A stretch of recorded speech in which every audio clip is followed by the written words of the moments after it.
Thank you. Councillor Ninnmey. Thank you. A lot of activity, it would appear.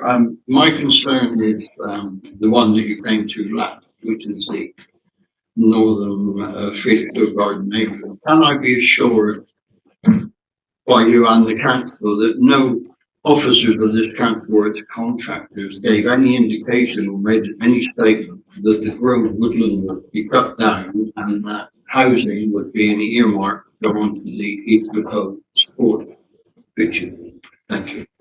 I would say in respect to the Grove, the Grove is an area of very natural open space community provision which we've got in that area that's important to be respected and retained within the master plan as it's developed. So we have already got the persimmon development that's happening adjacent to it, and there's attention to how housing interacts with the Grove on that part of the site. And there is no intention to build on the Grove woodlands. There will be interactions with the Grove woodland in terms of walking and cycling infrastructure between the parts of the garden neighbourhood, and how that's involved in the whole thing.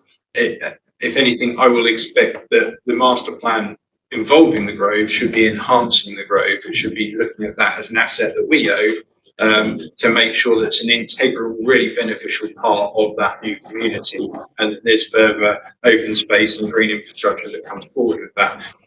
In respect of Eastward Ho, I think there's some careful messaging that the team who are taking forward the master plan need to express in this next stage of engagement. So the challenge often when you're doing master planning is quite a zoomed out look initially at where can land uses go, how can a site operate, what's important to the site to be able to make things happen, and how to deliver them.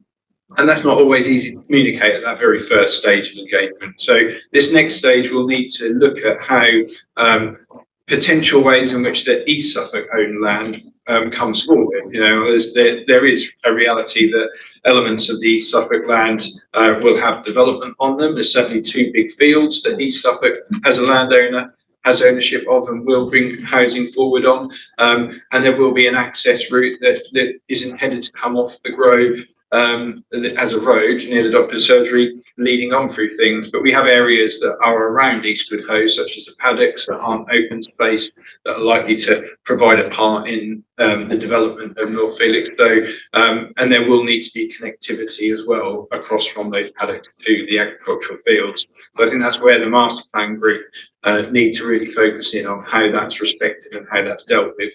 Obviously in the policy we have a requirement to respect the existence of open space in that area at Eastward Ho, and if anything is lost or affected, then we expect compensation in the layout for that.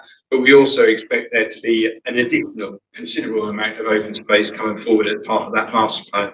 You'll be aware that we recently adopted the Healthy Environment Supplementary Planning document that went through Cabinet last month. And that's got a lot of information in there about the quantum and quality of open spaces and green infrastructure that we need to achieve on development. And as a local planning authority, we've said to the master planning team, you need to look at that. That's your starting point as to what we expect out of this whole community. So can I hopefully hope that the Grove may actually be extended north to link up with what might be the country park, which apparently has come forward as a possibility that we would actually have some woodland running all the way through the development as it's fine. Has there been any further discussion on that? Because the last councillors meeting, none of what's currently came up. Thank you. Yeah, I mean, there's only so much I can say on that. I mean, the main thing that I would express is that all of these strategic sites that I've mentioned here, the new ones, because of their scale, they need to deliver considerable mitigation for the habitat regulations. So that is in terms of suitable alternative natural green space, or SAG.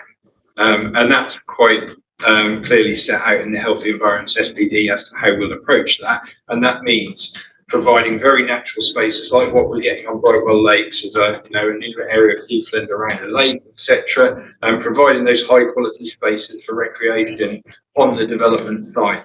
And I anticipate, and from what I've seen at the master planning, that will involve a lot of the northern area of the garden neighbourhood leading towards Golfer Road along that northern edge as well.